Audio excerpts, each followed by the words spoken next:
Welcome to story Munk. നമ്മൾ ഇന്നലെ സംസാരിച്ചതുപോലെ മുഖം നോക്കി പകവീട്ടാൻ ഒരുങ്ങുകയാണോ കേന്ദ്ര സർക്കാർ? അതിൻ്റെ ഭാഗമായിട്ടാണോ SFI നേതാവ് ജന്തർ മന്ദിറിലെ സമരവേദിയിൽ സജീവമായുണ്ടായിരുന്ന ഐഷി ഘോഷിനെ അറസ്റ്റ് ചെയ്യാൻ, പഴയൊരു കേസിലെ വാറണ്ടിൻ്റെ ബലത്തിൽ അറസ്റ്റ് ചെയ്യാൻ ഡൽഹി പോലീസിലെ പ്രതിനിധികൾ ഇന്നലെ ഡൽഹിയിൽ CPIMൻ്റെ ഓഫീസിലെത്തിയത്? ഈ സമരത്തെ അപ്പാടെ അർബൻ നക്സലുകളുടെ ഒരു പ്രകടനമായി മാറ്റി തീർക്കാൻ, അങ്ങനെ ഒരു പൊളിറ്റിക്കൽ ക്യാമ്പയിൻ കൊണ്ടുവരാനുള്ള ശ്രമം BJPയും ഇതര സംഘപരിവാർ സംഘടനകളും ശ്രമിക്കുന്നുണ്ടോ? അതിൻ്റെ കൂടെ ബാക്കിയായിട്ടാണോ SFI നേതാവിനെതിരെ നടപടിയെടുക്കാൻ ഡൽഹി പോലീസിനെ നിർബന്ധിച്ചത്? ഇങ്ങനെ പല ചോദ്യങ്ങൾ ഉയരുന്നുണ്ട്. അതുപോലെ ഈ സമരത്തിൻ്റെ മുഖ്യ സംഘാടകരായ വിദ്യാർത്ഥി നേതാക്കളിൽ ആൺകുട്ടികൾക്കെതിരെയോ മറ്റ് യുവാക്കൾക്കെതിരെയോ നടപടിയെടുക്കാതെ പെൺകുട്ടികൾക്കെതിരെ നടപടിയെടുക്കാൻ ശ്രമം തുടങ്ങിയതിന് പിന്നിൽ മറ്റ് രാഷ്ട്രീയ ലക്ഷ്യങ്ങളുണ്ടോ? ഇങ്ങനെ പലതരത്തിലുള്ള ചോദ്യങ്ങളുണ്ട്. ബഷീർ, എന്താ തോന്നുന്നത്? ഇന്നലെ ഐഷി ഘോഷിനെ അറസ്റ്റ് ചെയ്യാൻ പോലീസ് വരുന്നു, ആദ്യം മഫ്തിയിൽ വന്ന് അന്വേഷിക്കുന്നു, പിന്നെ പോലീസുകാർ CPM ഓഫീസിൽ ചെല്ലുന്നു, വീണ്ടും രാത്രി മഫ്തിയിൽ വരുന്നു എന്ന് പറയുന്നു. ഇത് 2021 കേസാണ്. CJPയുടെ സമരവുമായി ബന്ധപ്പെട്ടോ ജന്തർ മന്ദറിലെ പ്രൊട്ടസ്റ്റുമായി ബന്ധപ്പെട്ടോ ഒന്നുമുള്ളൊരു കേസല്ല, ഒരു പഴയ കേസ്. അതിനിടയ്ക്ക് ഒരു കാര്യം കൂടി ഉണ്ട്. സുപ്രീം കോടതി ഇന്നലെ മുൻ ക്രിമിനൽ പശ്ചാത്തലമുള്ളവരെ ഈ കേസുമായി, ഈ ജന്തർ മന്ദർ സമരവുമായി ബന്ധപ്പെട്ടുള്ള കേസിലും അറസ്റ്റ് ചെയ്യുകയോ മറ്റു നടപടികൾ എടുക്കുകയോ ചെയ്യുന്നതിന് തടസ്സമില്ല എന്നൊക്കെ പറയുന്നു. അപ്പോൾ ഇന്നലത്തെ ഈ നടപടി നമ്മൾ കഴിഞ്ഞ ദിവസം പറഞ്ഞതുപോലെ മുഖം നോക്കി പക വീട്ടുക എന്ന് പറയുന്നൊരു പ്രക്രിയയുടെ തുടക്കമായിട്ട് നമ്മൾ കാണും. തീർച്ചയായിട്ടും അതങ്ങനെ തന്നെയാണ്. പക്ഷേ ഈ കേസിലേക്ക് വരുന്നതിന് മുമ്പ് സാധാരണഗതിയിൽ ഇന്ത്യയുടെ ഒരു ജനാധിപത്യ ചരിത്രത്തിൽ, അല്ലെങ്കിൽ പൊതുവെ ഡെമോക്രസികളുടെ ചരിത്രത്തിൽ തന്നെ ജനകീയ സമരങ്ങളെ തെറ്റായി കൺസീവ് ചെയ്യുക, അല്ലെങ്കിൽ തെറ്റായി മനസ്സിലാക്കുക, ആ സമരങ്ങൾക്ക് നേരെ തെറ്റായ നടപടികൾ എടുക്കുക എന്നത് പുറത്തു പോകാനിരിക്കുന്ന സർക്കാരുകൾ ചെയ്യുന്ന ഒരു രീതിയാണ്. സാധാരണഗതിയിൽ അത് അങ്ങനെയാണ്. ഒരു വലിയ ജനകീയ പ്രക്ഷോഭത്തെ മറ്റൊരർത്ഥത്തിൽ ബ്രാൻഡ് ചെയ്യാൻ ശ്രമിക്കുകയും അതിനെ തകർക്കാൻ ശ്രമിക്കുകയും ചെയ്യുന്ന എല്ലാ ഘട്ടത്തിലും അതിന് തൊട്ട് പിറകെ ഒരു രാഷ്ട്രീയ മുന്നേറ്റം നാട്ടിലുണ്ടാവുകയും ആ സർക്കാർ അട്ടിമറിക്കപ്പെടുകയും ചെയ്യുക, അല്ലെങ്കിൽ ജനാധിപത്യപരമായി തെരഞ്ഞെടുപ്പിലൂടെ ആ സർക്കാരിനെ മാറ്റുക എന്നതാണ്. എനിക്ക് തോന്നുന്നു ഇത്രയും രാജ്യവ്യാപകമായ പ്രത്യാഘാതമുള്ള ഒരു സമരത്തിന് ശേഷം ആ സമരത്തിൻ്റെ രാഷ്ട്രീയ ഉള്ളടക്കത്തെ സത്യസന്ധമായി മനസ്സിലാക്കുന്നതിന് പകരം അതിനെ പൊളിറ്റിക്കലി ബ്രാൻഡ് ചെയ്യാനും നെഗറ്റീവ്ലി ബ്രാൻഡ് ചെയ്യാനും അതിൻ്റെ സത്യസന്ധതയെ ചോദ്യം ചെയ്യാനുമുള്ള ശ്രമമാണ് സർക്കാർ നടത്തുന്നത്. യഥാർത്ഥത്തിൽ CJP നേതാക്കളുമായി അവസാനഘട്ട ചർച്ച നടത്തുന്ന വേളയിൽ പോലും ഇതിനോട് വളരെ ജെന്യുവിനായ ഒരു അപ്രോച്ച് ഞങ്ങൾ സ്വീകരിക്കും എന്നൊരു നിലപാടായിരുന്നു കേന്ദ്ര സർക്കാരിനുണ്ടായിരുന്നത്. പക്ഷേ സമരം CJP പിൻവലിക്കുകയും ജന്തർ മന്ദറിൽ നിന്ന് ആളുകൾ ഒഴിഞ്ഞു പോവുകയും ചെയ്തതിന് തൊട്ടു പിറകെ ആ സമരത്തെ നെഗറ്റീവ്ലി ബ്രാൻഡ് ചെയ്യാനുള്ള ശ്രമം ആരംഭിച്ചിരിക്കുന്നു എന്നാണ്. അതിനർത്ഥം അതിൻ്റെ ഈ സമരം ഉന്നയിച്ച ആളുകൾ, അല്ലെങ്കിൽ ഈ സമരത്തിൻ്റെ യഥാർത്ഥത്തിലുള്ള കാരണങ്ങളെ വളരെ സത്യസന്ധമായി സർക്കാർ മനസ്സിലാക്കുന്നില്ല എന്നാണ്. അത് രാഷ്ട്രീയമായ പ്രത്യാഘാതത്തിലേക്ക് പോകും എന്നാണ് ഞാൻ വിചാരിക്കുന്നത്. ഈ കേസിലേക്ക് വന്നാൽ ഇപ്പോൾ രാജീവ് പറഞ്ഞതെല്ലാം വളരെ ഒബ്വിയസ് ആണ്. ഇതിനകം തന്നെ ഈ 48 മണിക്കൂറിനകം തന്നെ ഈ കാര്യങ്ങളെല്ലാം വളരെ വ്യക്തമായി കഴിഞ്ഞു. ഒന്ന്, പെൺകുട്ടികളെ മാത്രമായി പ്രത്യേകമായി ടാർഗറ്റ് ചെയ്യുന്നുണ്ട്. രണ്ട്, വന്നിരിക്കുന്ന ആരോപണം അനുസരിച്ച്, അല്ലെങ്കിൽ സംഘാടകരിൽ ചിലർ ഉന്നയിച്ചിരിക്കുന്ന ആരോപണം അനുസരിച്ച് സമരത്തിൽ പങ്കെടുത്തവരിൽ മുസ്ലിം പേരുള്ള ആളുകളെ സവിശേഷമായി ടാർഗറ്റ് ചെയ്യുന്ന പ്രവണത ഉണ്ട്. അതോടൊപ്പം തന്നെ ഇന്നലെ നാം കാണുന്നത് ഈ സമരത്തെ ഒരുപക്ഷെ അർബൻ നക്സൽ എന്നോ അതല്ലെങ്കിൽ അതിനുമപ്പുറത്ത് ഇടതുപക്ഷം പ്രേരിപ്പിച്ച ഒരു സമരം എന്നോ ഇതിനെ ബ്രാൻഡ് ചെയ്യാനുള്ള ശ്രമം നടക്കുന്നു എന്നാണ്. ഐഷി ഘോഷിനെ അറസ്റ്റ് ചെയ്യാൻ വരുമ്പോൾ അവിടെ ജോൺ ബ്രിട്ടാസ് ഫിസിക്കലി നിന്ന് തടയുകയാണ് അതിനെ. ജോൺ ബ്രിട്ടാസിൻ്റെ പേര് ഓർഗനൈസറിൽ വന്നൊരു ലേഖനത്തിൽ വളരെ പ്രൊമിനൻ്റായി എഴുതിയിരിക്കുന്നു. ഈ സമരത്തിന് പിന്നിലുള്ള ആളുകളുടെ പേര് പറയുന്ന കൂട്ടത്തിൽ വളരെ പ്രൊമിനൻ്റായ പേര് ജോൺ ബ്രിട്ടാസിൻ്റെതായാണ് പറയുന്നത്. അപ്പോൾ ഇതിനെ ഇടതുപക്ഷം ആസൂത്രണം ചെയ്ത് വിട്ട, അവിടെ ഐസയുടെയും SFIയുടെയും സാന്നിധ്യം ആ സമരവേദിയിൽ വളരെ തുടക്കം മുതൽ തന്നെ പ്രകടമായിരുന്നു. നേതൃപരമായ പങ്ക് വഹിച്ചതിന് ഉണ്ടായിരുന്നു. നേതൃപരമായ പങ്ക് വഹിച്ചതിന് ഇടതുപക്ഷ വിദ്യാർത്ഥി സംഘടനകൾക്ക് CJP നന്ദി രേഖപ്പെടുത്തുകയും ചെയ്തിട്ടുണ്ട്. അപ്പോൾ ഇതിനെ ഇടതുപക്ഷത്തിൻ്റെ രാഷ്ട്രീയ പ്രേരണയാൽ നടന്ന ഒരു രാഷ്ട്രീയ സമരം എന്ന് ബ്രാൻഡ് ചെയ്യാനുള്ള ശ്രമമാണ് നടക്കുന്നത്. യഥാർത്ഥത്തിൽ ഇന്ത്യയിലെ എല്ലാ വിഭാഗം ജനങ്ങളുടെയും എല്ലാ പ്രദേശത്തുള്ള ജനങ്ങളുടെയും എല്ലാ തരത്തിലുള്ള കുടുംബങ്ങളിലും പ്രത്യാഘാതമുണ്ടാക്കുന്ന ഒരു പ്രശ്നം ആണിത്.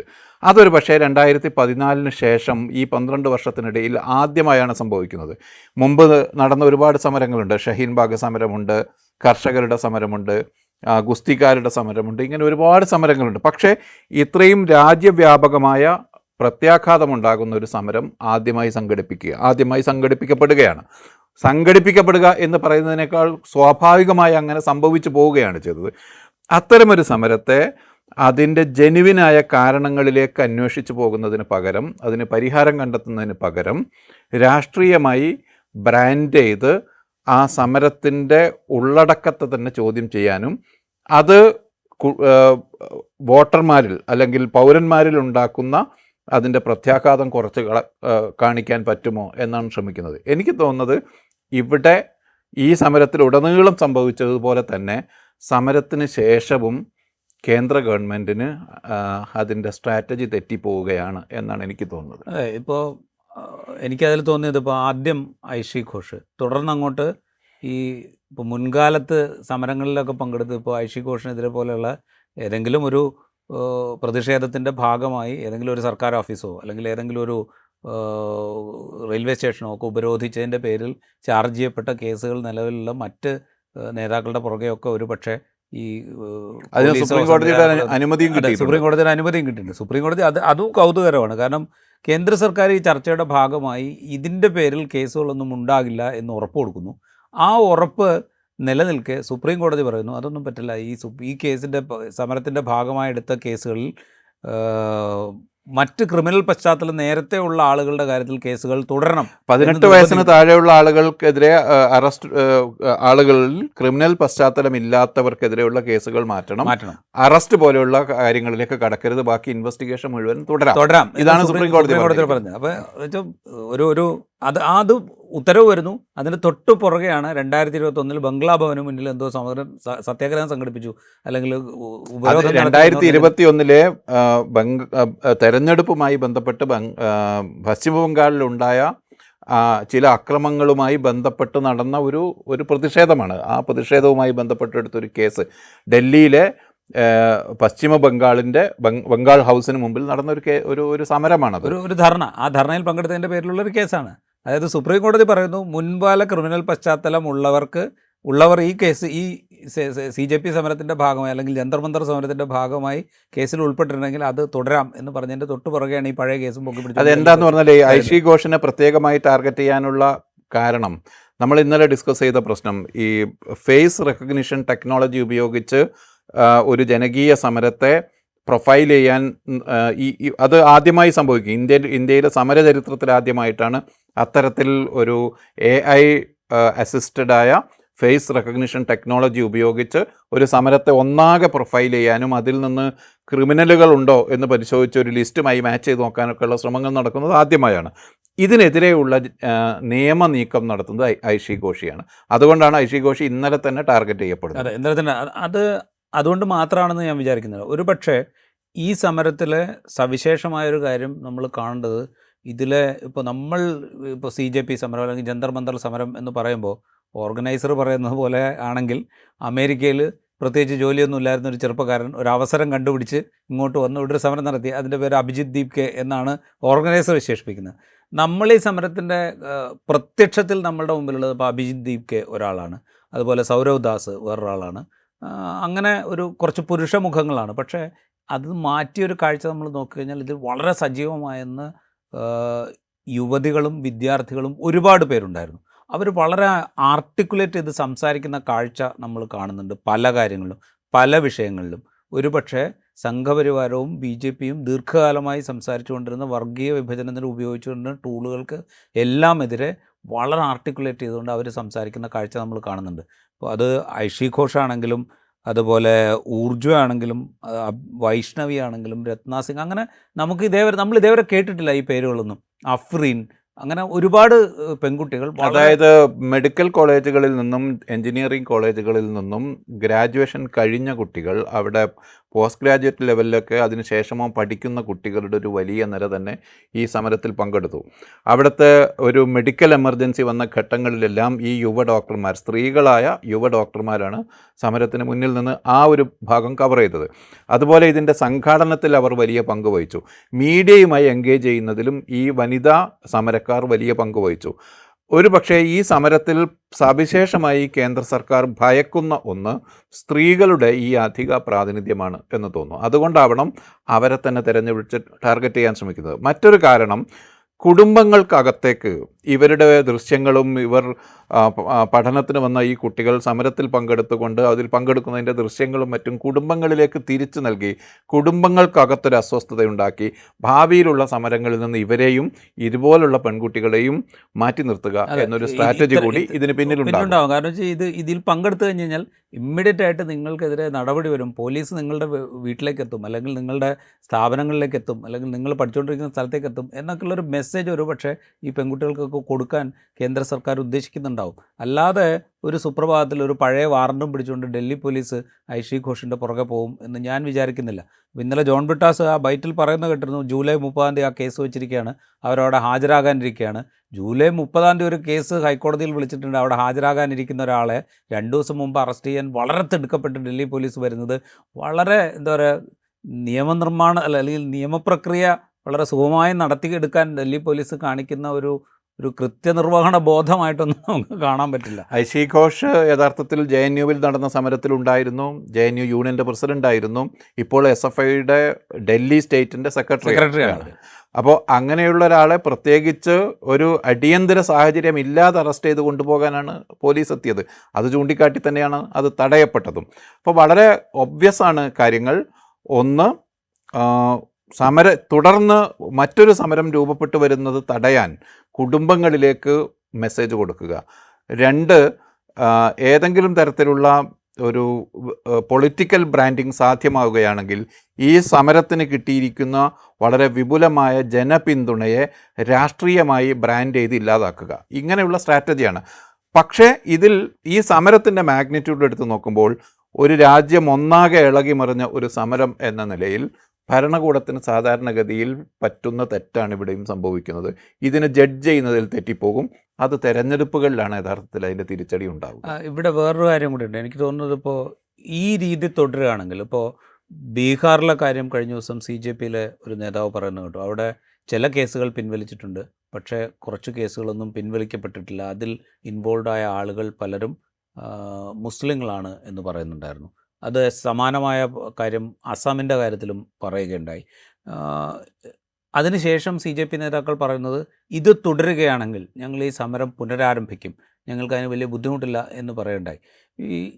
അത്ര എളുപ്പമാണോ CJPക്ക് ഇപ്പോൾ കഴിഞ്ഞ ഇപ്പോൾ നീറ്റ് അല്ലെങ്കിൽ വിവിധ പരീക്ഷകളുടെ പ്രശ്നങ്ങൾ ഉന്നയിച്ചുകൊണ്ട് നടത്തിയതുപോലൊരു സമരം റീക്രിയേറ്റ് ചെയ്യുക എന്ന് പറയുന്നത് ഈ അറസ്റ്റ് അത്ര എളുപ്പമായിരിക്കില്ല. അതിനൊരു രാഷ്ട്രീയ പിന്തുണയില്ലാതെ അത് സാധ്യമാകാനുള്ള സാഹചര്യം കുറവാണ്. മറ്റത് സ്വാഭാവികമായി സ്പോണ്ടേനിയസായി സംഭവിച്ചു വന്ന ഒരു സമരത്തെ രാഷ്ട്രീയ നേതൃത്വവും ആക്ടിവിസ്റ്റുകളും എല്ലാം ചേർന്ന് പിന്തുണച്ച് അതിനെ വലുതാക്കുകയാണ് ചെയ്തത്.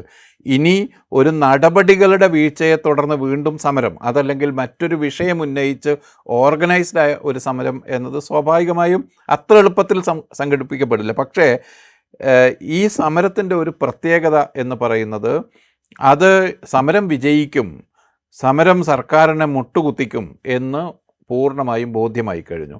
അതുകൊണ്ട് സമരത്തിലേക്ക് വരാനുള്ള വിമുഖത ആളുകൾക്ക് ഇല്ലാതാകും, രാഷ്ട്രീയ പാർട്ടികൾക്ക് ഇല്ലാതാകും. ഒരു പക്ഷേ ഇന്ത്യയിലെ പ്രതിപക്ഷത്തിന് തന്നെ അക്കാര്യത്തിൽ ഊർജം പകരുന്ന ഒരു റിസൾട്ടാണ് ഈ സമരത്തിൽ നിന്നുണ്ടായത്. അതുകൊണ്ട് യുവജനങ്ങൾ പിന്നിലുണ്ടാകും എന്ന ഒരു ഉറപ്പിന് പുറത്ത് രാഷ്ട്രീയ പാർട്ടികൾ തന്നെ പഴയതിനേക്കാൾ കൂടുതൽ സന്നദ്ധതയോടുകൂടി സമരത്തിലേക്ക് ഇറങ്ങാനുള്ള സാധ്യത ഉണ്ടായിട്ടുണ്ട്. റൈറ്റ്. എന്തായാലും ഈ സമരത്തിന് മുമ്പ് നീറ്റ് പരീക്ഷാ പേപ്പർ അല്ലെങ്കിൽ നീറ്റ് ചോദ്യപേപ്പർ ചോർന്നതുമായി ബന്ധപ്പെട്ടെടുത്ത നടപടികളൊക്കെ വിശദീകരിച്ച് സാമൂഹ്യ മാധ്യമങ്ങളിലൂടെ രാഷ്ട്രത്തോട് സംസാരിച്ച പ്രധാനമന്ത്രി സമരത്തിൻ്റെ മുഖ്യ ആവശ്യമായ ധർമ്മേന്ദ്ര പ്രധാൻ്റെ രാജിക്ക് ശേഷം ഇതുവരെ കാര്യമായൊന്നും സംസാരിച്ച് കണ്ടിട്ടില്ല. അദ്ദേഹം എക്സിൽ എന്തെങ്കിലും കുറിച്ചതായി നമ്മൾ കേട്ടിട്ടില്ല. അദ്ദേഹം പാർലമെൻറ്റിൽ വന്നതായി നമ്മൾ കാണുന്നില്ല. എന്തിന് ഈ പോലീസ് ആക്ഷനെതിരെ അന്വേഷണം തുടരാം എന്ന് പറയുന്നുണ്ടെങ്കിലും പോലീസ് അമിതാധികാര പ്രയോഗം നടത്തി എന്ന് സുപ്രീം കോടതി നിരീക്ഷിച്ചിട്ടുണ്ട്. അതിനുശേഷം ആഭ്യന്തരമന്ത്രിയും പാർലമെന്റിൽ വന്നിട്ടില്ല ദേശീയ മനുഷ്യാവകാശ കമ്മീഷൻ സ്വമേധയാ കേസെടുത്തിട്ടുണ്ട്. ഇതിൽ ഒരു പക്ഷേ മോഡിക്കുണ്ടായ വ്യക്തിപരമായ അദ്ദേഹത്തിൻ്റെ ഒരു പ്രതിച്ഛായ നഷ്ടമാണ് സർക്കാരിന് കൂടുതൽ അലോസരപ്പെടുത്തുന്നത് എന്ന് തോന്നുന്നു. സമരത്തെക്കാൾ കൂടുതൽ അല്ലെങ്കിൽ ധർമ്മേന്ദ്ര പ്രധാൻ രാജിക്കും അപ്പുറത്ത് പ്രധാനമന്ത്രി രാജ്യത്തെ ഏറ്റവും പുതിയ തലമുറയാൽ കളിയാക്കപ്പെട്ടു എന്നൊരു അന്തരീക്ഷം വലിയ തോതിൽ അലോസരപ്പെടുത്തിയിട്ടുണ്ട് എന്ന് തോന്നുന്നു. അതാണ് ഈ സോഷ്യൽ മീഡിയ പ്ലാറ്റ്ഫോമുകൾക്ക് നേരെ തിരിഞ്ഞ് ഇത്തരം ഒരു അപകീർത്തികരമായ മുഴുവൻ കണ്ടന്റും ഒഴിവാക്കാനുള്ള നീക്കം, അത്തരത്തിലുള്ള നീക്കം ഡൽഹി പോലീസിന്റെ ഭാഗത്തുനിന്ന് നീക്കം മാത്രമല്ല, ഡൽഹി പോലീസ് ആ കണ്ടന്റ് ഒഴിവാക്കണം എന്ന് നിർദ്ദേശിക്കുന്നു. ആ കണ്ടന്റ് പോസ്റ്റ് ചെയ്ത ആളുകളെ കുറിച്ചുള്ള വിവരങ്ങൾ സാമൂഹ്യ മാധ്യമ പ്ലാറ്റ്ഫോമുകളോട് ആവശ്യപ്പെടുന്നു. അത് ഷെയർ ചെയ്ത ആളുകളെക്കുറിച്ചുള്ള വിവരങ്ങൾ, അതായത് പ്രധാനമന്ത്രിയെ അപഹസിച്ചു എന്നുള്ളതൊരു വലിയ, അല്ലെങ്കിൽ അദ്ദേഹത്തെ ഈ സമരവുമായി ബന്ധപ്പെട്ട ആവശ്യങ്ങളുടെ പേരിൽ വിമർശിക്കുന്ന തരത്തിലുള്ള പോസ്റ്റുകൾ പ്രസിദ്ധീകരിച്ചതോ ഷെയർ ചെയ്തതോ പോലും വലിയ കുറ്റമായിട്ട് കാണുകയാണ്. അവിടെ ഒരു ഈഗോയുടെ പ്രശ്നം കൂടി ഉണ്ടെന്ന് എനിക്ക് തോന്നുന്നു. കാരണം ഈ കഴിഞ്ഞ 14 വർഷമല്ല, ഏതാണ്ട് 1/4 നൂറ്റാണ്ട് കാലമായി ഗുജറാത്ത് മുഖ്യമന്ത്രിയായിരിക്കും ഗുജറാത്തിലും, അതിനുശേഷം രാജ്യത്തിൻ്റെ പ്രധാനമന്ത്രിയായ ശേഷം രാജ്യത്തും വലിയ വിമർശനങ്ങളോ വലിയ കളിയാക്കലുകളോ ഒന്നും നേരിടേണ്ടി വന്നിട്ടില്ല എന്ന് സ്വയം വിശ്വസിക്കുന്ന പ്രധാനമന്ത്രിക്ക് ചെറുപ്പക്കാരൻ നിരന്ന് നിന്ന് അദ്ദേഹത്തെ വിമർശിക്കുന്ന കാഴ്ച സഹിക്കുക എന്ന് പറയുന്നത് അത്ര എളുപ്പമായിരിക്കില്ല. അതുകൊണ്ട് തന്നെ അദ്ദേഹത്തിൻ്റെ ഈഗോയ്ക്ക് വലിയ മുറിവേറ്റിട്ടുണ്ടാകും. അതിൻ്റെ ഒരു പ്രതികരണം കൂടി ആകാം ഈ ഡൽഹി പോലീസ് വഴി ഓപ്പറേറ്റ് ചെയ്യുന്ന ടാർഗറ്റഡ് ആയിട്ടുള്ള ചില നീക്കങ്ങൾ എന്ന് നമ്മൾ കാണേണ്ടി വരും എന്നെനിക്ക് തോന്നുന്നു. അതുകൂടെ ഒരു പ്രശ്നമായിരിക്കില്ല. തീർച്ചയായും മോഡിയുടെ ഇമേജിനേറ്റ പ്രഹരമാണ് യഥാർത്ഥത്തിൽ ഈ സമരത്തിൻ്റെ ഏറ്റവും ഫൈനലായ ടേക്ക് അവേ എന്ന് പറയാവുന്നത്. എന്ന് പറഞ്ഞാൽ ഏറ്റവും പുതിയ തലമുറയാൽ, ഒരുപക്ഷെ ഒരിക്കലും വോട്ട് ചെയ്തിട്ടില്ലാത്ത ആദ്യമായി വോട്ട് ചെയ്യാൻ പോകുന്നവർ, അതല്ലെങ്കിൽ രണ്ടാമത്തെയോ മൂന്നാമത്തെയോ വോട്ട് അടുത്ത തവണ ചെയ്യേണ്ടവർ, ആ തലമുറയാൽ തലങ്ങും വിലങ്ങും അദ്ദേഹം വിമർശിക്കപ്പെട്ടു, പരിഹസിക്കപ്പെട്ടു. ഒരു തരത്തിലും പ്രധാനമന്ത്രിയുടെ ഭാഗത്തു നിന്നുള്ള എഫർട്ടുകളെ ഈ കുട്ടികൾ ഗൗനിച്ചില്ല. ഏതാണ്ട് അത് മുൻകൂട്ടി തന്നെ അവർ അതിനോട്, അദ്ദേഹത്തിൻ്റെ പ്രതികരണം വരുന്നതിന് മുമ്പ് തന്നെ അതിനോട് പ്രതികരിക്കാൻ തയ്യാറായി നിൽക്കുന്ന അത്രയും വേഗത്തിൽ അതിനെ സോഷ്യൽ മീഡിയയിലൂടെ പരാജയപ്പെടുത്തി കളഞ്ഞു. ഇതെല്ലാം മോഡി എന്ന ഇമേജിൽ വലിയ തോതിലുള്ള ക്രാക്ക് ഉണ്ടാക്കിയിട്ടുണ്ട്. അതാണ് കൂടുതൽ സർക്കാരിനെ കൺസേൺഡ് ആക്കിയത് എന്ന് തോന്നുന്നു. ഒരുപക്ഷെ അതുകൂടി മുൻനിർത്തിയായിരിക്കും ഡൽഹി പോലീസിൻ്റെ ചില നീക്കങ്ങൾ ഇപ്പോൾ തുടങ്ങിയിരിക്കുന്നത്. അതുകൂടി കണക്കാക്കിയുള്ള തുടർ നീക്കങ്ങൾ ഉണ്ടാകാനുള്ള സാധ്യതയും അവിടെ ശേഷിക്കുന്നുണ്ട്. ഈ എപ്പിസോഡ് ഇവിടെ പൂർത്തിയാവുന്നു. മറ്റു എപ്പിസോഡുമായി വീണ്ടും കാണാം.